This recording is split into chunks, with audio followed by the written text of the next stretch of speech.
गरुड़ पुराण पहला अध्याय।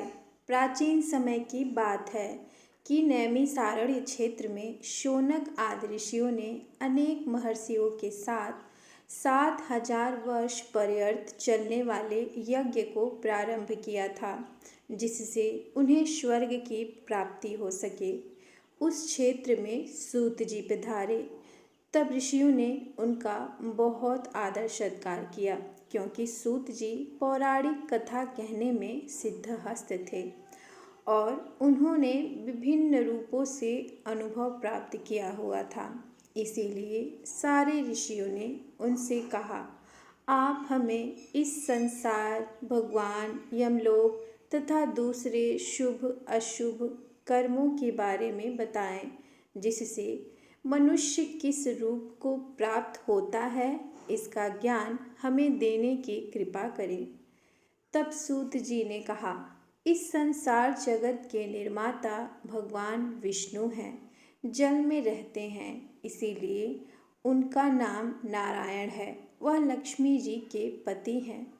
भगवान विष्णु ने हर युग में भिन्न भिन्न अवतार धारण करके पृथ्वी पर जन्म लिया है, ताकि वह अधर्म का नाश कर सके और पृथ्वी की रक्षा कर सके। भगवान विष्णु ने राम का अवतार लिया और लंका के राजा रावण का वध करके अधर्म को खत्म किया। उन्होंने नरसिंह रूप में राजा हिरण्यकश्यप का वध करके भक्त प्रहलाद एवं दूसरे प्रजा की रक्षा की। भगवान विष्णु ने वाराह रूप में भी अवतार लिया, ताकि पृथ्वी का उद्धार कर सके, और फिर मत्स्य रूप अवतार लिया। वेद व्यास जी भगवान विष्णु के ही अंश हैं। वेद व्यास जी ने यह पुराणों की रचना की है। कहा जाता है कि एक सर्वोच्चतम वृक्ष भगवान विष्णु हैं, उसकी दृढ़ मूल धर्म है, उसकी शाखाएं वेद हैं। उस वृक्ष के फूल रूप में यज्ञ को माना गया है और फल के रूप में मोक्ष को माना गया है। वह सर्वोच्चतम वृक्ष रूपी भगवान विष्णु ही सारे फल और मोक्ष को देते हैं। एक समय पर पार्वती जी ने भगवान शिव से पूछा था, आप खुद ही एक भगवान हैं, इस संसार के रचयिता हैं, तो आप किसका ध्यान करते रहते हैं? यह सुनकर भगवान शिव ने कहा, मैं देवों और ऋषियों का ध्यान करता हूँ, उसमें विष्णु ही श्रेष्ठ हैं।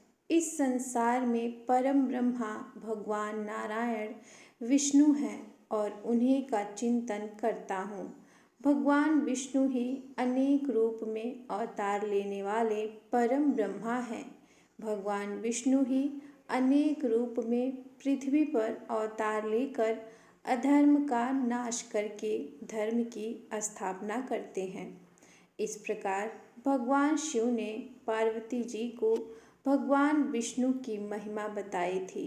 तब ऋषियों को दूसरी बातें जानने की उत्सुकता हुई। ऋषियों ने सूत जी से कहा, हे प्रभु, आपने भगवान विष्णु के श्रेष्ठता के बारे में हमें जो भी ज्ञान दिया, वह अत्यंत भयमुक्त करने वाला ज्ञान है। इसके अतिरिक्त आप हमें यह बताइए कि इस सृष्टि में आने के बाद भोगने वाले दुख और कष्ट को नाश कैसे किया जाता है। कृपा करके इसका उपाय हमें बताइए। आपके पास इस लोक एवं परलोक के दुखों का निवारण करने का ज्ञान है। हम यह जानना चाहते हैं कि यमराज के मार्ग तक पहुँचने में मनुष्य को किस प्रकार की मुसीबतों का सामना करना पड़ता है। सूत जी ने कहा, एक समय पर गरुड़ जी ने भी ऐसा प्रश्न भगवान विष्णु से किया था।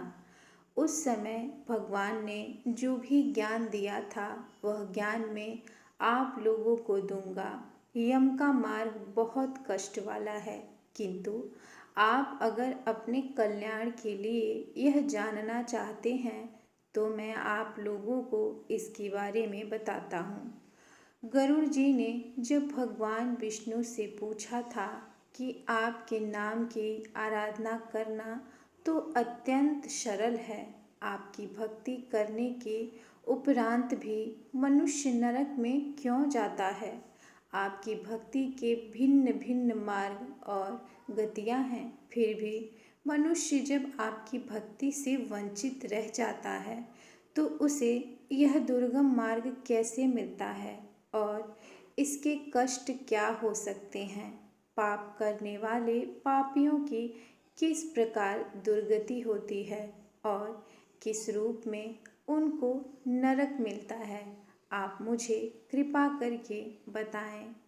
ऐसे पूछने पर भगवान विष्णु ने गरुड़ जी को कहा, हे गरुड़, मैं तुम्हें यम के मार्ग का ज्ञान देता हूँ। इसी मार्ग से पापी लोग यमलोक को प्राप्त करते हैं। इसका वर्णन अत्यंत भयानक है।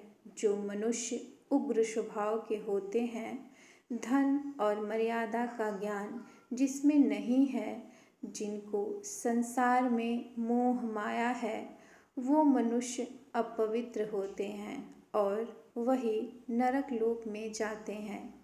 दानवीर मनुष्य मोक्ष को प्राप्त करते हैं और पापी लोग कष्टपूर्वक यम की पीड़ा भोगते हुए नरक में जाते हैं। दुष्ट और पापी लोगों को इस संसार में किस प्रकार के दुख मिलते हैं, उनकी मृत्यु किस प्रकार होती है, उसका ज्ञान मैं तुम्हें देता हूँ।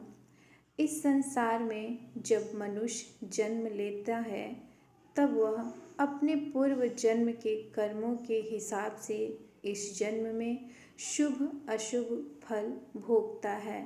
बुरे कर्मों के प्रभाव से व्यक्ति को रोग हो जाता है। परेशानियां और रोग से पीड़ित वह व्यक्ति निराश हो जाता है। व्यक्ति कितना भी बलवान हो, युवा अवस्था में उसके पत्नी पुत्र होने के बावजूद वह अचानक से भयभीत होने लगता है।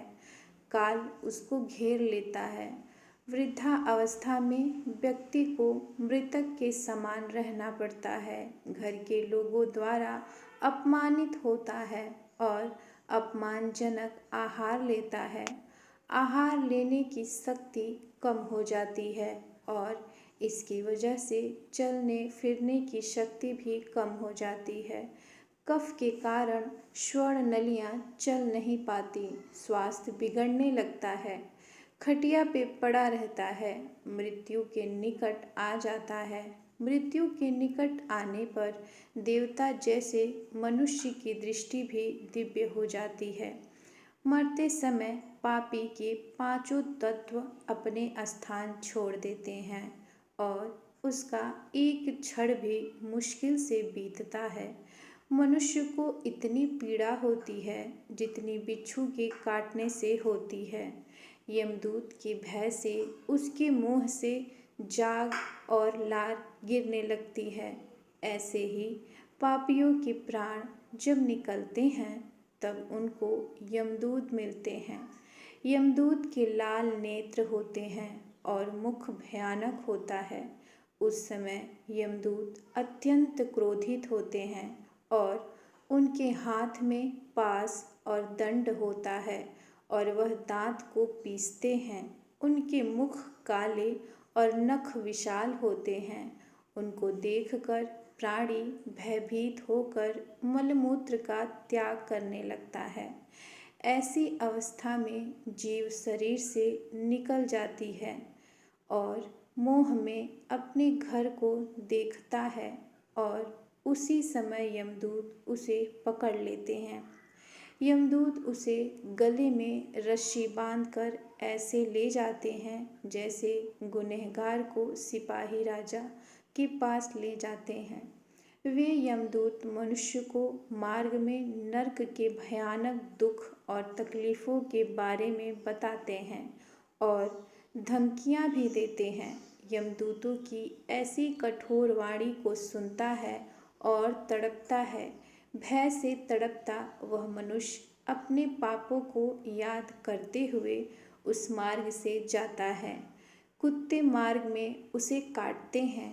उस मार्ग में उसे खाने को खाना और पीने को पानी नहीं मिलता। सूर्य की तेज गर्मी में जलना पड़ता है। यमदूत उसे मार्ग में कूड़े से मारता है और घसीट कर ले जाते हैं। इस प्रकार अत्यंत पीड़ा सहकर वह अंधकारमय यमलोक पहुंच जाता है।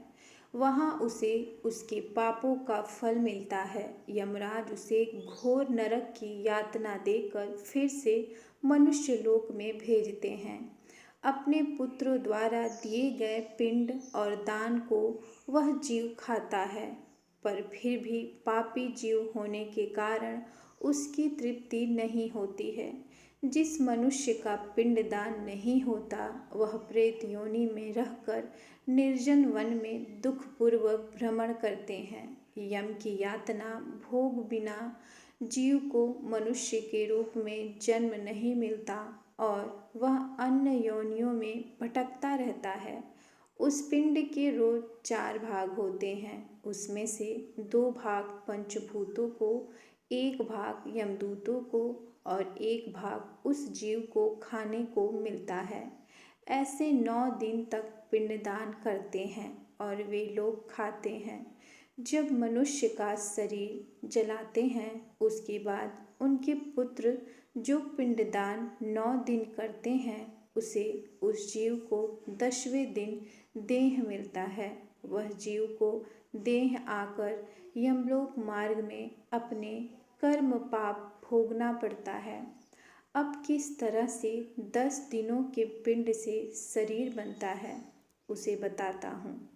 पहले दिन के पिंड से सिर, दूसरे दिन से गर्दन और कंधा, तीसरे दिन हृदय, चौथे दिन पीठ, 5वें दिन नाभि, छठे दिन कमर, गुदा, लिंग, भग और मांस, केन पिंड आदि बनते हैं। 7वें दिन हड्डी और 8वें 9वें दिन जांघ और पैर। 10वें दिन के पिंड से इस शरीर में सुख, शुंधा, तृषा की उत्पत्ति होती है।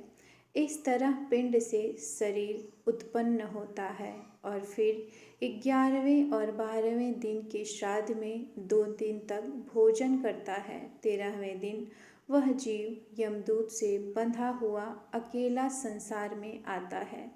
हे गरुड़, वैतरणी को छोड़कर केवल यमलोक 86,000 योजन विस्तीर्ण है। अब इस जीवन में रोज 24 घंटों में क्रमशः 247 योजन यमदूतों के संग निरंतर चलना पड़ता है। चलने वाले इस मार्ग के अंत में 16 ग्राम पड़ते हैं। उनको पार करके धर्मराज के नगर में वो पापी जीव पहुंच जाता है। उन सब नगर के नाम कुछ इस प्रकार हैं: सौम्यपुल, सौरीपुर, नगेंद्र भवन, गंधर्व, शैलगाम, क्रौच, क्रूरपुर, विचित्र भवन, दूम, खद, नानकरंदपुर, सुतुप्त भवन, रौद्रनगर, पयोवर्षण, शितध्य, बहुभीति के नाम से जाने जाते हैं। इसके बाद यमपुर है। यमलोक में जाने वाला मनुष्य अत्यंत पीड़ा भोगता है और अपने कर्मों को याद करते हुए पीड़ित होता रहता है। अपने कर्मों के विषय में चिंतन करता हुआ अनेक दुख भोगता है। इस पर भी यदि वो दोबारा जन्म प्राप्त करता है तब उसी प्रकार भगवान को भूलकर कर्म करता है। तो इसी के साथ गरुड़ पुराण का पहला अध्याय यहीं पे समाप्त होता है। आशा करती हूँ कि आपको बेहद पसंद आया होगा। अगर पसंद आया है तो कृपया वीडियो को लाइक और चैनल को सब्सक्राइब करें और इसे अपने फैमिली और फ्रेंड के साथ भी शेयर करें। तो फिर कल मिलते हैं किसी और नई कहानी और जानकारी के साथ। तब तक के लिए नमस्कार।